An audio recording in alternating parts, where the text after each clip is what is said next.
Black t shirt, black helmet, black மாஸ்க்கெல்லாம் போட்டுட்டு எங்கே கிளம்பிட்டுருக்கேன் அப்படின்னா காலேஜ்க்கு தான். இன்றைக்கி வந்து ஒரு காம்படிஷனுக்கு போகிறோமா, அதனால் யூனிஃபார்ம் போடலை. ஃபர்ஸ்ட் காலேஜ் போயிட்டு அப்புறம் அங்கே இந்த பஸ் ஏறியாச்சு. எனக்கு இடம் கிடைக்கலங்க. அதனால நான் வந்து கம்பி பிடிச்சி நின்றுட்டு இருந்தேன்னா, அவன் வந்துட்டு அதெல்லாம் வீடியோ எடுத்துகிட்டு இருந்தான்.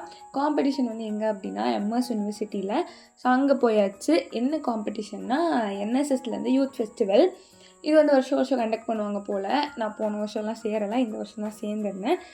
ஸோ வந்துட்டு அங்கே போயாச்சு. அண்ட் எப்படி தெரியுமா, இப்போ நாங்கள் எங்கேயாவது ஹோட்டல் போயிருக்கோம்னு வச்சுக்கோங்களேன், எல்லாருக்கும் வந்துட்டு சாப்பாடு பரிமாறுவா. இப்போ கூட பார்த்தீங்களா, அவளுக்கு வந்துட்டு அவள் கம்மல் கூட போட்டுக்கலான்னு எனக்கு உட்காந்து மேக்கப் பண்ணிகிட்டு இருந்தா. ஸோ இப்படி தான் வந்துட்டு ஒரு அம்மாக்கான கேரக்டரிஸ்டிக்ஸ் எல்லாமே அவகிட்ட உண்டு. இந்த மாதிரி தான் பண்ணிகிட்டு இருப்பா. அதுக்கப்புறம் நாங்கள் வந்து கிளம்பி வந்துட்டோம். அண்ட் நாங்கள் எதில் சேர்ந்துருந்தோம் அப்படின்னா டான்ஸில் தான். ஸோ காம்படிஷன்லாம் முடிச்சுட்டு அதுக்கப்புறம் வந்துட்டு ஃபோட்டோ ஷூட் பண்ணிகிட்டு இருந்தோம். அங்கே நிறைய ஃபோட்டோ ஸ்பாட்ஸ் இருந்துச்சா. ஸோ ஃபோட்டோலாம் எடுத்துகிட்டு அதுக்கப்புறம் வந்து பயங்கரமாக பசிக்க ஆரம்பிச்சிருச்சு. அதனால் சாப்பிட்றதுக்கு போனோம். எங்களுக்கு வந்துட்டு டொமேட்டோ ரைஸ் வந்து கொடுத்தாங்க. ஆக்சுவலாக என் வீட்டில் செஞ்சாலே சாப்பிட மாட்டேன். அது வேறு கொஞ்சம் மோசமாக இருந்துச்சா. சரி ஓசியில் கொடுத்ததே பெரிய விஷயம் அப்படி சொல்லிவிட்டு அதை சாப்பிட்டுட்டு, இவனும் பாவம் இவனுக்கு வந்துட்டு வயிறு பசிச்சது போல் அவனுக்கு கொஞ்சம் கொடுத்துட்டு, அப்புறம் நாங்கள் வந்து கொஞ்சம் ஸ்நாக்ஸ்லாம் வாங்கிக்கிட்டோம். ஏன்னா நான் சொன்னேன்ல எங்களுக்கு சாப்பாடே பெருசாக பிடிக்கல, ஏதோ பசிச்சதுன்னு தான் சாப்பிட்டோம்.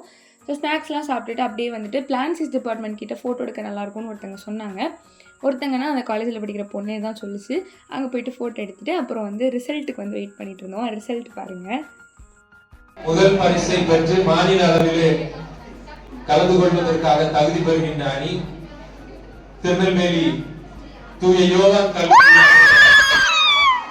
பயந்துராதிங்க, நான் அதான் பின்னாடி கத்திட்டு இருந்தேன். ஆக்சுவலாக ஃபர்ஸ்ட் ப்ரைஸ்க்கு வந்து ஹோப் வைக்கவே இல்லை. நாங்கள் செகண்ட் ப்ரைஸ் எக்ஸ்பெக்ட் பண்ணோம். ஆனால் ஃபர்ஸ்ட் ப்ரைஸ் எக்ஸ்பெக்ட் பண்ணலையா, அதனால தான் அவ்வளோ ஜாலியாக அப்படியே கத்திட்டேன் நான். அண்ட் பஸ் ஏறலான்னு சொல்லிட்டு வெளியே வந்து பார்த்தா ஒவ்வொரு பஸ்ஸுக்கும் அவ்வளோ கூட்டம் இருந்துச்சு. இதெல்லாம் சண்டை போட்டு ஏறுற அளவுக்கு நம்மக்கிட்ட அந்த டேலண்ட்லாம் இல்லைன்னு சொல்லிட்டு வெயிட் பண்ணி பொறுமையாக வேறு பஸ்ஸில் வந்தாச்சு.